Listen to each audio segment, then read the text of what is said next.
D-I-I-T-I-I-T-I-I-O D-I-I-T-I-I-T-I-I-O I-O I-O D-I-I-T-I-I-O I-O D-I-I-T-I-I-T-I-I-O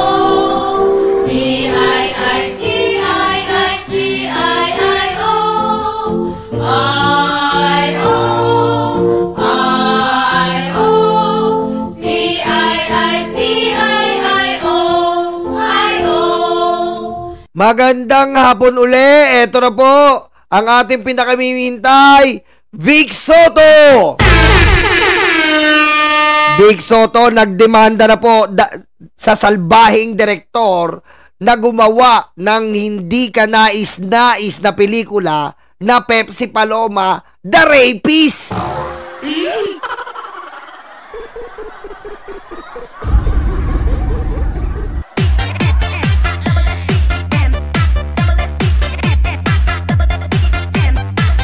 Okay, pakinggan natin to. Pasado alas 10, dumating sa Muntinlupa RTC si Bossing Vic Soto kasama ang kanyang may bahay ni si Pauline Duna at ang kanyang mga abogado. Nag-file sila ng 19 counts ng cyber libel. Ilang araw bago ito, nagpasa rin sila ng writ of habeas data. Layon ng writ of habeas data na itigil ang pag-reshare ng teaser ng ginagawang pelikula ni Daryl Yap. Damay na rin dito ang mga nagre-reshare at nagpo-promote ng kanyang ginagawang pelikula. Yan. Yan, nanunumpa si Bossing, ha. Kitang-kita nyo po, nanunumpa. Alam mo, dapat talaga yan, eh. Kasi nga, sinasabi nga natin, eh. Ano pwede mo namang i-twist, eh. Ni-rape ka ba, Pepsi? Oh! Diba? Di ba pwede naman ganon? Then sa movie, pwede mo nang i-identify kung sino yun ng rape. Pero dito, ni-rape ka ba ni Vic Soto? Pinatungkulan kagad yung pangalan para makakuha ng atensyon. Yun ang mali. Paninirang puri. Oh.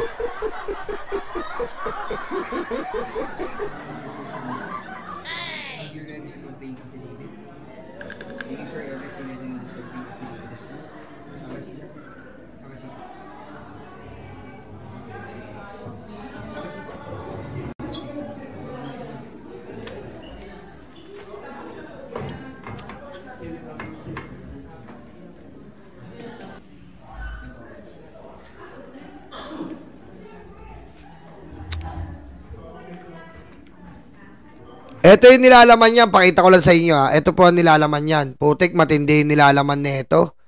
Ito po yung nilalaman niyan, ha. Putik, napakatindi po ng nilalaman. Naku po. Ayan, oh. The freedom of expression, like all cherished rights, is... Ay, hindi yan. Dito na tayo sa part 2. Dito po yung pera. Ito. The freedom of expression, like all cherished rights, is never absolute. The exercise of a right cannot be allowed to infringe on another person's right. Totoo yan. Diba? Yung freedom of expression, nandyan po.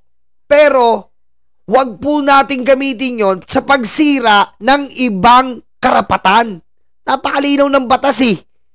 Meron tayong freedom na magsagawa at magbigay ng mga saloobin. Pero sa pagbibigay po ng saloobin, hindi naman po tayo pwedeng makasira ng ibang karapatan. Di ba? Yung ginawa ni Daryl Yap, sinira niya po ang pagkatao ni Vic Soto sa isang teaser pa lang. Ni-rape mo ba si Vic Soto? Ay, ni-rape ka ba ni Vic Soto? Oh!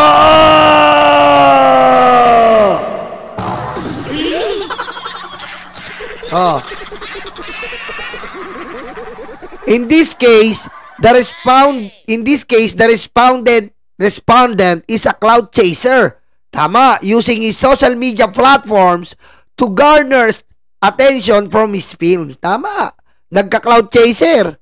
In his desire to earn more money, he openly accused me of being a rapist. Sabi ni Bossing, it is high time for respondent to realize that free speech does not afford him unbridled license to ruin another person's hard-earned reputation. Yun ang mabigat dito. Yung hard-earned reputation. Reputasyon ng isang tao na iningatan niya ng ilang dekada. Diba? Iningatan niya ni Vic Soto ng ilang dekada tapos sisirain mo dahil gusto mong sumikat ang movie mo? Tama ba yon?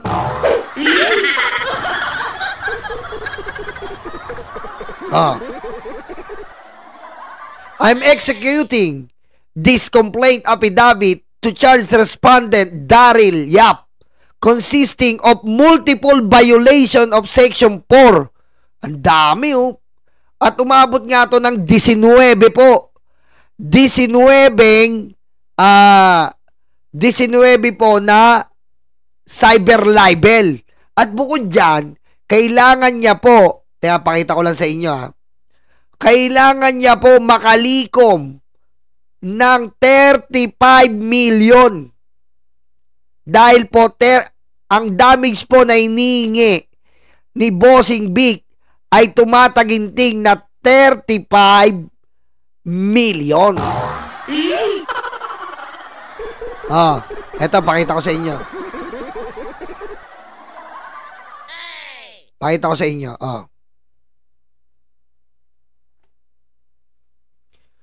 Due to malicious and defamatory posts made by respondent, I've been subjected and continue to be subjected to public ridicule and contempt. Tama, ang paghuhusga po kay Bossing Vic Soto at pagpasok sa mga utak ng mga Pilipino ay hindi po mapigilan.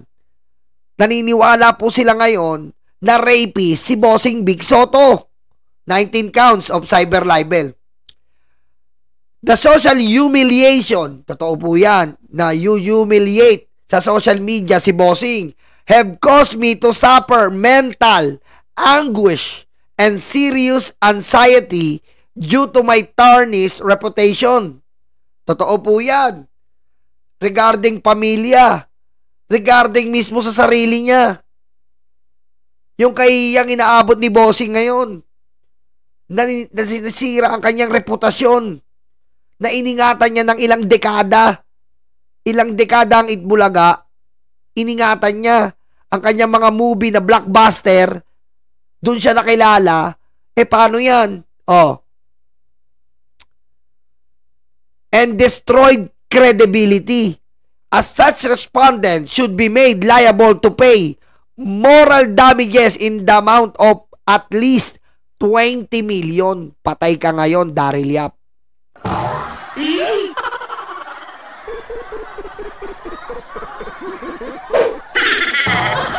20 million ka ngayon.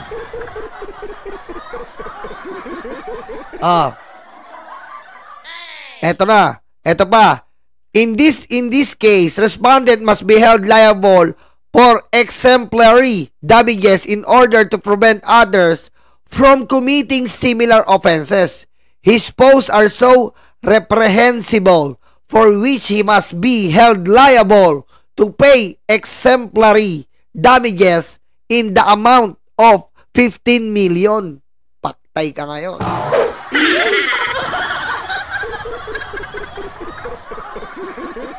$35 million. Kailangan yung movie mo kumita ng 40 million para may matabi ka pang 5 million. Diba? Tumataginting na 35 million ang hinihingi ni Bossing Vic.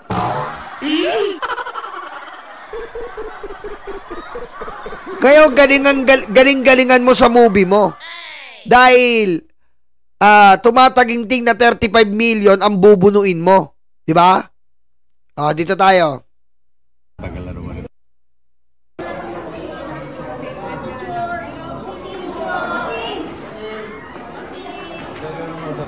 Tama po.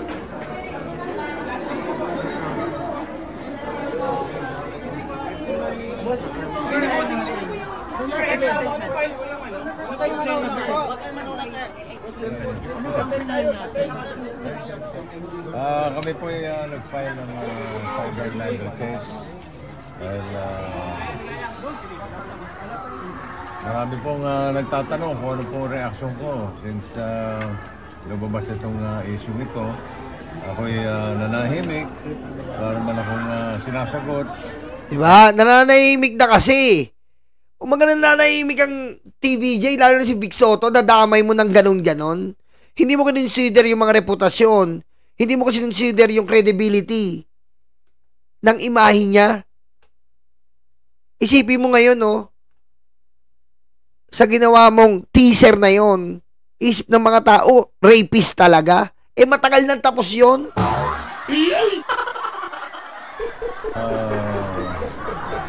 Sa mga taong nagtatanong, sa aking mga kaibigan, pamilya, a lot of people have been asking me, anong reaction mo? Eto na po yun. Ito na po yung reaction ko. Sabi ko nga, ito yung walang personalan ito. I just trust in our justice system. Ako'y laban sa mga irresponsibleng tao. Lalo Tama! Dahil kailangan labaran na yan. Kita mo yung mga DDS? Fake news? Diba? Yan ang gusto natin kay BBM eh. Maging mahigpit siya. Biro mo yung mga pulburong video, pangtanga.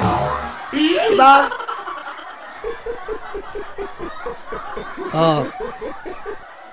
Mamaya tatalakayin natin. Patay gutom. Ano sa barado sa INC ngayon? Pupunta raw sila doon, makikirally sila. Sabi ng INC, gumawa kayo ng rally nyo, tanga. Bossing nagulat ka, January 1, magpasok ng taon mo? Hindi naman. Parang expected ko na yun dahil matagal na naman ito.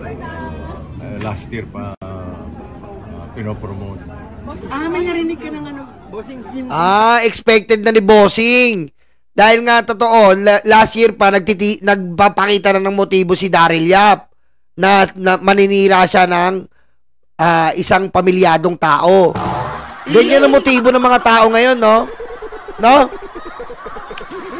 Ganyan na po ang motibo ng mga tao ngayon. Ang manira ng mga tao. Ganyan ang motibo eh. Kasi nga, ginagawa na lang nila para mapansin at yung iba dyan, katulad dito, yung mga troll, bayaran. Ayoko lang pansinin kasi nga, pag pinansin ko, 500 pesos yan kada ulo. Nagkaroon pa ng ayuda. Diba? Narinig ko. Nabalitaan ko. Bossing, just to clarify, this is about the teaser nung nabanggit ba yung pangalan mo? Alam mo, lahat ng tanong ninyo, masasagot niya ng aking lawyer na si Atty. De La Cruz. Ito na si Atty. Buko. Ito, magaling to. Atty. Buko to eh. Mamaya po, pag-alisan na po ni... Doon lang po tayo sa mas maluwag para... Oy, Makabansa Vlog, thank you ha. Maraming salamat po sa inyo lahat. Ano sabi ni Miss Pauline po? Siyempre, his full support, not only my wife, but my children, my friends, and I think karamihan ng mga kababayan natin kasama ko sa laban. Bossing, kasi nasa internet to, so mababasa at mababasa to hanggang eternity. Si attorney bahala. Bossing, hindi niyo po politically motivated. Si attorney din Sir, personally, kumusta na po kayo? Bossing, personally, kumusta na po kayo? I'm okay. Tingin mo, Bossing, kilala mo kung sino gumawa nito? Meron pa may but hanggat hindi natin napapatunayan. Paninirang puri po ito, Bossing. Si attorney Sir, sasagot. politically driven ito. Sa tingin ninyo, may politics involved, politically driven, may grudges, ano po? I don't want to comment on that. This is a non-political issue. For me, ewan ko para sa ibang tao. Pero has it been affecting your family na po, yung ganito? Because it's been on social media, share. Baka napanood ni baby. Siyempre, lahat ng pamilya ko, lahat ng kaibigan ko is behind my, is in full support sa akin. Kung ano man ang aksyon, sabi nga nila, kung ano man ang plano mong gawin, they will be in full support. Ipapatigil niyo po yung showing? Meron po bang ganon? Sorry? Do you plan po na ipatigil po yung pagpapalabas? Wala tayong comment dyan. Wala kayong planong i-PRO bossing yung trailer or something? Si Atty. Kumbaga, hindi si bossing na ipatigil yung pelikula. Ang iniingatan niya lang po talaga yung pangalan niya. Diba? Kita nyo, napaka nung tao. Pero kung iba yan, lahat papatigil yan. Diba? Kung iba po yan, kung talagang ipapatigil niya yan. Huwag mo ipalabas yan.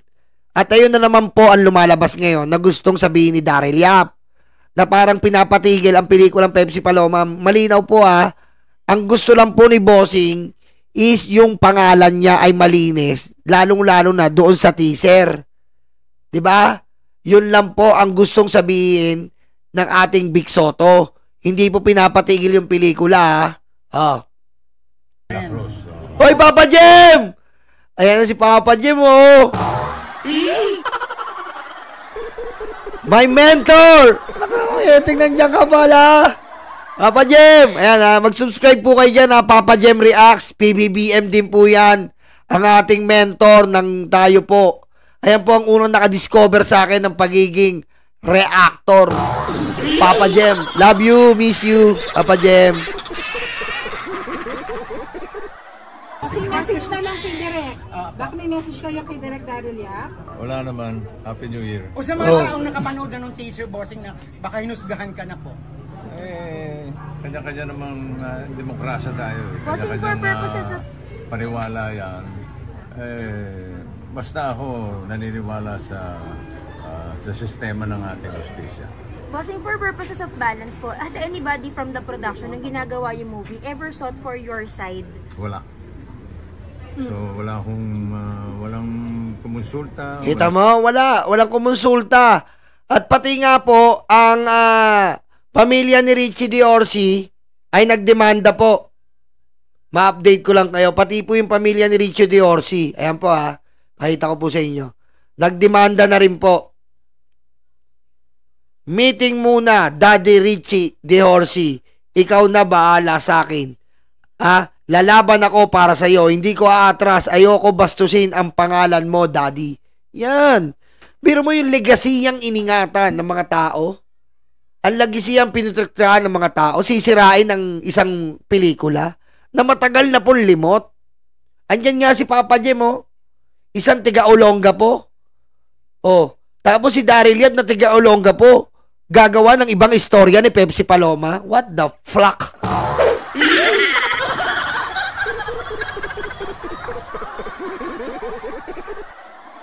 Diba? Eto talaga si INC, ano ka ba? Hindi ka ba makatulog talaga? Wala ka ba tulog ng ilang araw? Ang tumatakbo si Tito Soto, ang nasa hot issue si Vic Soto, paano nagkaroon ng politika? Ano ka ba? Engot ka ba talaga o tanga talaga? Pag isipin mo, if ever rapist si Vic Soto, ano magiging implikasyon dito kay Tito Soto, kay Vico Soto? Di ba masisira sila? Tulog ka ba o hindi ka na natutulog? Pag rapist si Vic Soto, anong magiging epekto nito kay Vico Soto na anak? Kay Tito Soto na kapatid sa politika? Ano sasabihin sa kanila? Tito Soto, kapatid mo rapist. Iboboto ba ng taong bayan? Vico Soto, tatay mo rapist. Iboboto ba ng taong bayan? Tataka-taka ka ba talaga?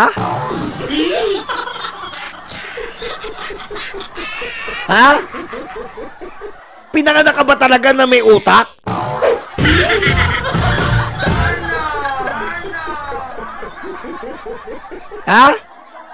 Yung argumento mo, pang ano eh. Matalino pa sa'yo yung grade 3 student eh.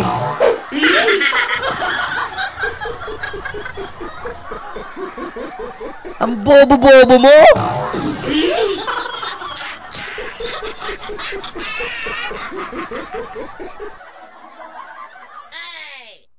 Na-rape yata yung utak mo eh.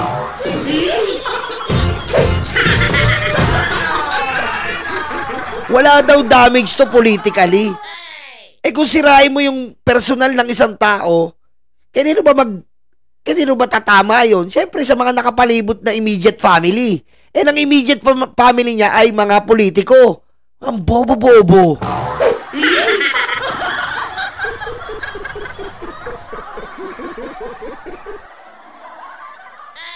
Pang grade 3 na utak mo ah.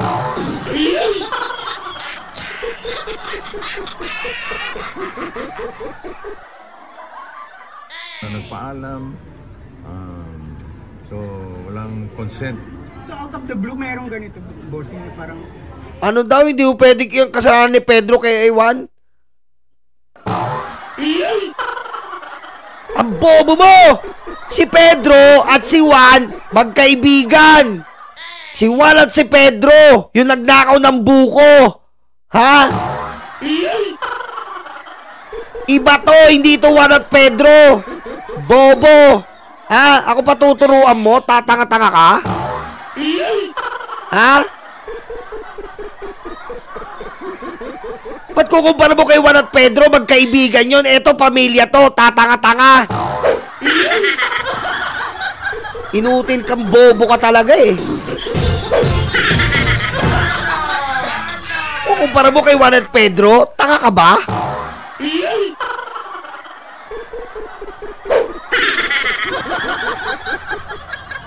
Hindi ito kwento ng lolo mong panot. Juan at Pedro nagnakaw ng buko. May daladalang radyo. Tanga.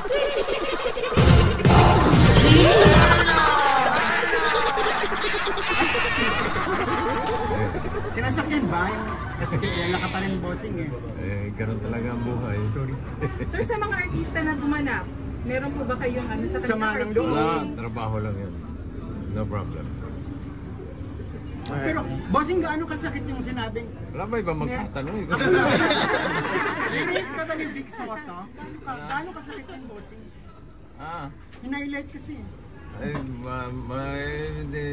No comment ako dyan. Sa akin na yan. You know naman, I'm a very private person. Hindi Sir, ako could you take us back Hindi to... ako yung kudaan. Bossing sila na magtatanong. Pass the mic. Bossing, could you take us back to that first moment na nabalitaan or napanood mo yung teaser? Ano nga yung tanong mo?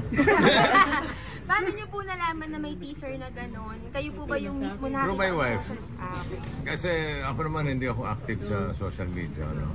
So, sa mga kaibigan lang and principally my wife, Pauline. So ano po reaction yung bossing nung napanood? Si attorney sasagot. Bossing, Okay, dito tayo kay attorney. Kay attorney tayo. Dito muna tayo kay Pauline Luna. Pao, anong reaction nyo? Katulad lang nilang reaction ng asawa ko. Pareho lang po. Of course, as parents and as his wife, naapektuhan po kami. But of course, ito po ang tamang sagot sa lahat ng ito. Kaya nga yan po. Kasi kawawa po si Tali. Kawawa po si Tali dito eh. Pero hindi mo pwedeng ibenta at mamira ng iba. Kaya maraming pelikula na gumagamit ng ibang mga alias, yes, gumagamit ng ibang pamamaraan para yes, makasakit o makapanira. Diba ganun dati? Dati po nung mga panahon ng 90s, uso yung mga massacre. Doon nga sa mga massacre na ginagamitan pa natin ng mga alias yan eh. Pero ito iba po, walang nya sa walang nya. Talagang Vic Soto. Hindi man lang gumamit ng alias. Bastusan talaga eh. Diba? Pero ito, diretsahang tinawag na rapist yung clear. Attorney, marami po kasi nagsasabi ng mga netizens na mahilig sa twist si Daryl Yap. So, po pwedeng sa end, kapag daw, sinasabi niya kasi na wag munang husgahan yung movie. So, pwedeng at the end of the film, baka daw may twist na may... Ayan. Pero, ganun yung sinabi ng teaser. Po pwede po bang may maiba kung sakaling iba pala yung direction ng movie in the end? Sa libel kasi, hindi yung intensyon ng writer o ng author ang mahalaga. Kung hindi ang epekto niya sa iyong biktima. Yun! Ayan ha, nasagot na ha. Sa libel po, hindi yung twist or yung takbo ng pelikula ang importante. Kung bandang uli, magiging panaginip yon, yung usapan ni Pepsi at ni Charito Solis. Ang importante dito, yung epekto nito sa taong sinisiraan mo at binanggit mo na rapist. Totoo yun. So, it's not your good intentions that will matter. Ang magiging epekto ito sa iyong biktima. Sa ngayon, nakakatanggap ng mga rape dahil yung asawa niya, binubuli yung kanyang anak sa eskwela. Kita mo, yan ang sinasabi ko sa inyo. Tamo, nabubuli na si Tali. Nabubuli na si Tali sa eskwela. Si Pauline Luna daw, kung ano-ano na lang panghusga sa kanya. Yan ang sinasabi ko, yung effect. Yan po ang sinasabi ko, yung epekto neto sa immediate family. Kita mo yung epekto? Yung anak na inosente, walang kinalaman, nadadamay. Paano mo ngayon maano yun, Daryl Yap? Ha?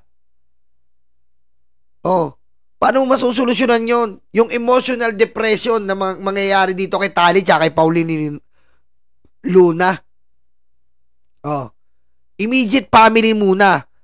Paano mo maano yung paninira mo kay Vico Soto? Bakit? Anak eh. Sino boboto pag sinabing ang tatay mo rapist? Hindi pala.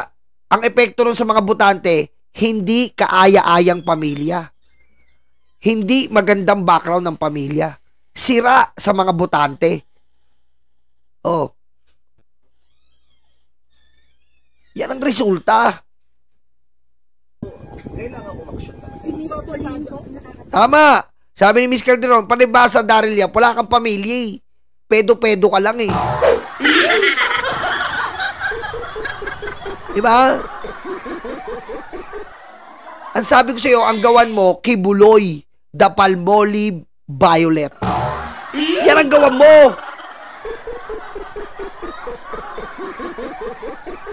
Okay, ang gawin mo, Halusos.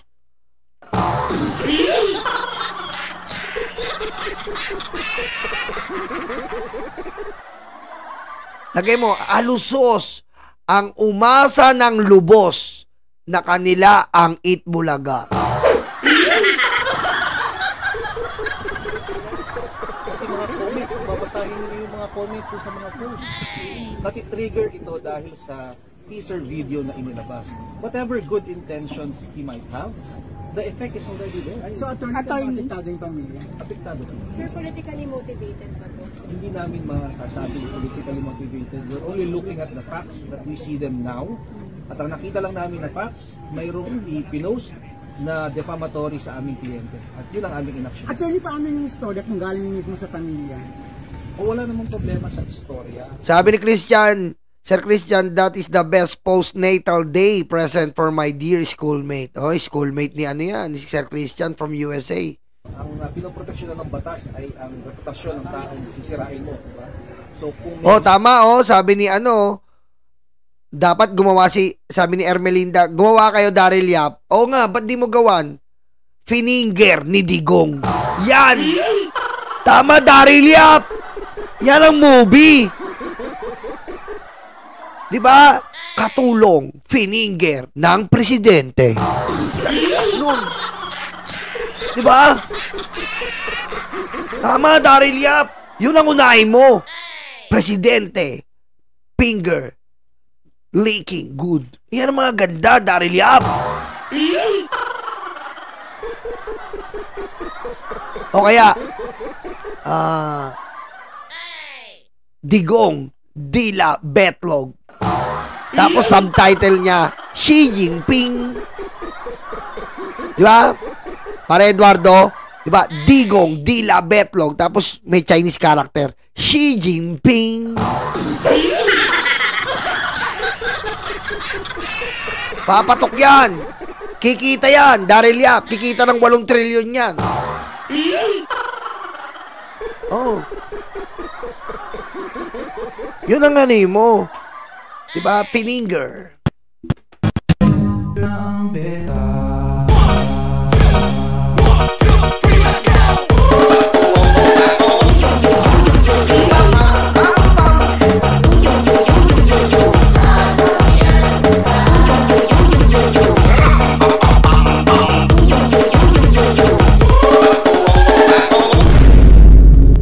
Diba? Oh. Ano sabi ni Ma'am Janelle? Ang malikot na daliri ni Digong. Oh! Ano? Tapos nakaganon si Digong, oh. Ganun, oh. Ang maiwagang kamay na di Duterte. Sabi ni Short Print, Kibuloy, the rapist of minors. Diba?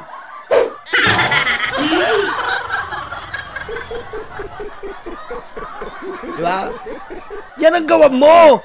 Kayong mga DDS director, gawan nyo mismo yung mga nakakasalamuha nyo, si Digong. Oh. Yun ang gawan nyo. Ng pagkakayag ng istorya na hindi ka makakasira sa iba. Hindi naman ito ang unang beses na may gumawa ng pelikula tungkol sa ibang tao. So kung hindi minention si Vic Soto, okay lang? Maraming paraan. We wouldn't want to teach them on how to do a proper movie. Siguro specialty nila yon. Pero siguro naman kami ay may kaalaman naman ng konti sa batas. Nakikita namin na may paglabag na nangyari. Sir, paano yung proseso ngayon from here? After you filed, what will happen in the coming days?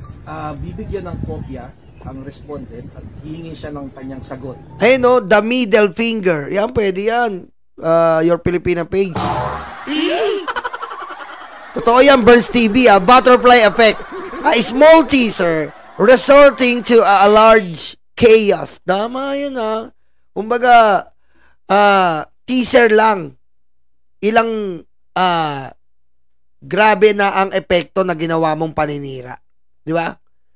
Kasi dapat sa mga ganyan, lagi natin kinikonsider ang after effect ng ginagawa natin. Katulad yan, ni-name drop mo eh. Ilang beses namin sinasabi dito, pwede kang mag-teaser, Daryl Yap. Maayos na teaser. Pwede mong gawin yan, The Rapist of Pepsi Paloma. Given the fact, freedom of expression.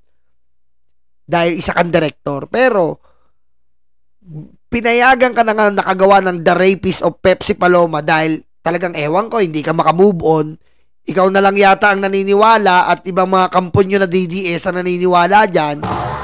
Pero, kung gagawa ka ng teaser, pwede ka naman magsabi ng ni-rape ka ba, Pepsi? Pwede naman yung ganun eh.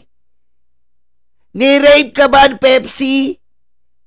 Oo. Tapos.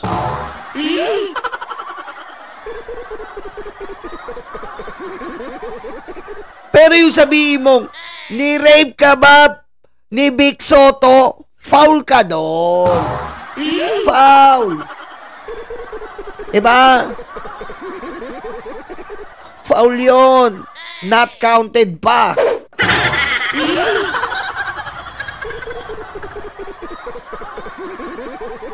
Oh. Sabi ni Chi, na-rape ka ba INC? O, ba't nadamay ang mangmang na yan?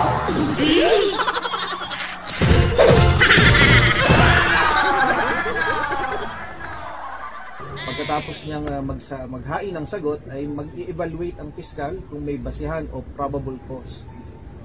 At kung may probable cause, dadalhin sa korte at ang korte ang mag-i-issue ng warrant of arrest. Sir, ang showing is supposedly yata February, if I'm not mistaken. Given the timeline, aabot po ba yun na may makuhang resolution? Yung criminal case ay hindi para pigilan ang pelikula o hindi para papanagutin ang naglabas ng teaser video. Yung habeas data, ang aming layunin sana ay mapigilan. So kaya hinihintay namin na lumabas yung order ng korte. Kaya na, ibig sabihin, inaano po nila, hindi yung parang pigilan ng pelikula na pinapalabas sa mga DDS ngayon. Wala daw freedom of expression. Okay? Wala daw freedom of expression. Yan ang mahirap. O halimbawa, halimbawa, pelikula to ni Digong, Fininger ang katulong. Halimbawa, pelikula ni Digong, made by Daryl Yap. Tapos yung teaser. Baligtarin natin ngayon. Yung teaser. Halimbawa, yung katulong si Zoraida. Zoraida! Magsalita ka! Fininger ka ba ni Digong ng 5 kamay? Oh! Oh. Baligtarin natin yung sitwasyon. Oh. Zoraida! Pinasok ba ni Digong yung 5 daliri niya sa pempem mo? Oh!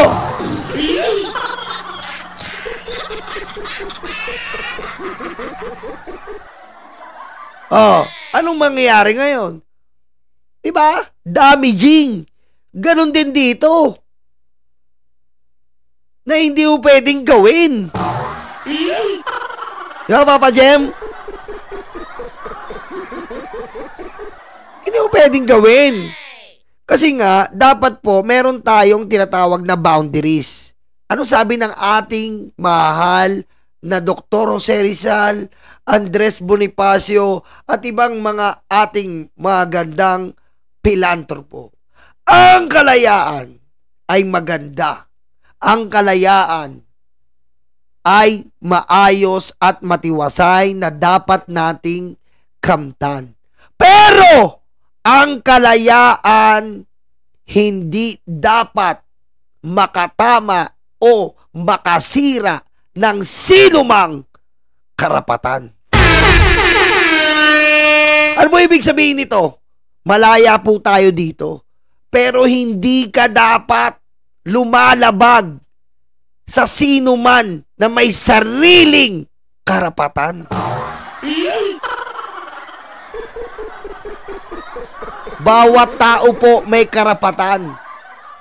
Anong karapatan ng tao? Meron siyang karapatan para sa kanyang estado at pangalan. Pero katulad po nito, mga libag at karayuma, ito po ay isang kilalang artista, kilalang tumutulong sa Pilipino, kilalang nagtanim sa ating entertainment industry, nagpapasaya, nagpapaligaya sa larangan ng pelikula. Sisirain mo ang kanyang imahe. Anong ginawa mo? Sinira mo ang kanyang karapatan.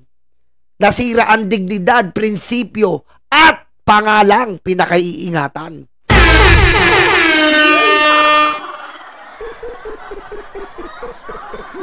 Hindi parusa dun sa mga nag-share? Ano bang sabihin natin sa kanila? Hindi namin sila kinasuhan dito, no, sa criminal case. Dun sa isa, habeas data, ang layo nilang ay pigilan. Hinihingi lang namin sa korte na sila ipigilan, at kung hindi sila susunod, korte na ang magpaparusa sa kanila. Walang pananagutan yung mga nag-share as of that? Sa ngayon po, wala. So sir, dito sa it kasama dun yung dapat i-take down na yung mga posts. Yes. Sir, may idea kayo kung may... Oh, yung mga nag-repost dyan, i-take down nyo na yan. Yari kayo ngayon.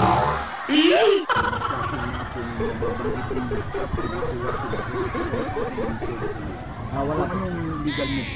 Wala pa ho kaming idea dun sa movie. Yung teaser video lang po ang basehan. So, attorney, yung isang linyang yan, attorney, ganun kaano ka-distractive yun? Well, sa salita ng aming kliyente, ngayon lang niya naramdaman na ganito, na-threaten ang kanyang pamilya sa issue 42 years ago pa natapos. Lilinawin ko lang po, wala akong rape. Hindi mo totoong rapist ang aming kliyente. Tama, hindi naman totoong rapist. Panoorin nyo po pala ang documentary natin, ha? May documentary tayo dyan, ha? Panoorin nyo po, ha? May documentary po tayo dito. Ayan, ha? Ayan po, ha? Ayan, panoorin nyo yung documentary natin, ha? Kaka-upload ko lang. Ayan po. Ayan, ha? Ito po, ha? Panoorin natin, ha? Pepsi Paloma, the documentary. Okay?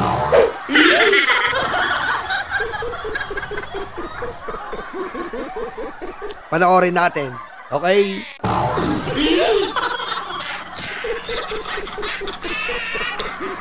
At saka nga pala, 1.5 na lang. Mag-100K na tayo. Oh my God.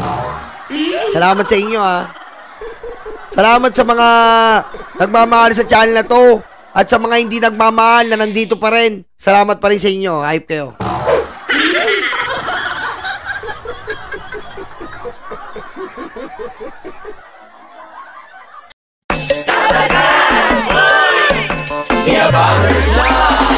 Handa na ba kayo mga Dabarkads?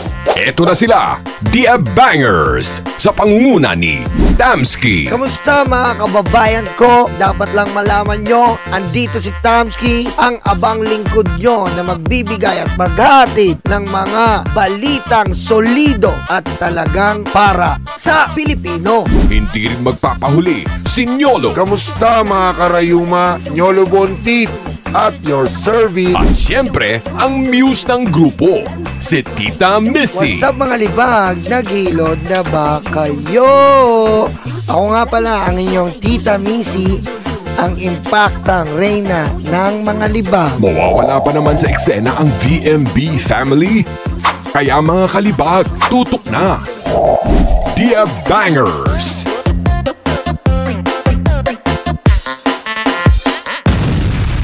Kabahan na kayo.